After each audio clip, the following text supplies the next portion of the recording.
Daily Diet with Father Pascal.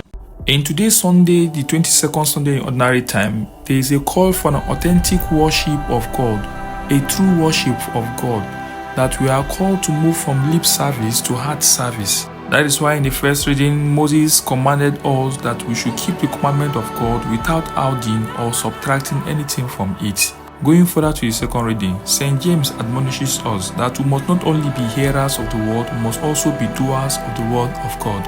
And going further in the gospel reading, Jesus Christ crowned it all when he says that these people honor me with their lips, but their heart is far away from me. In vain do they worship me, teaching as doctrines the precepts of men instead of the commandment of God.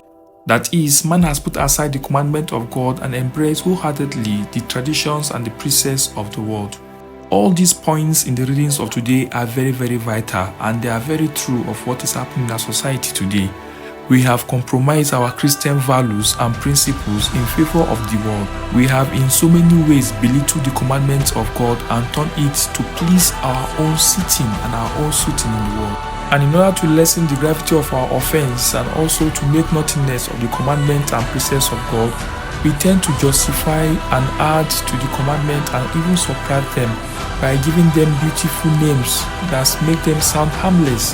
We reduce its harshness in order to enjoy psychological comfort and happiness. We have now learned to live with immorality and lies because we have stopped standing for what is right and what is truth in the society. Another fascinating thing about we Christians is that we are good listeners, but we are not doers of the word of God. Jesus said, these people honor me with their lips, but their hearts are far away from me. Remember what the word of God tells us, that not all those who say to me, Lord, Lord, will enter the kingdom of heaven. Matthew chapter 7 verse 21. Doing the will of God means we must not add or subtract anything from the commands of God. Doing the will of God means we must not hold fast with the tradition of the world and the precepts of men to ignore God's.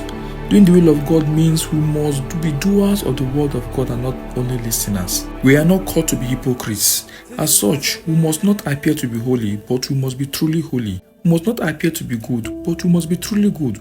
We must not appear to be charitable, but we must truly be charitable. Nourished by His words daily.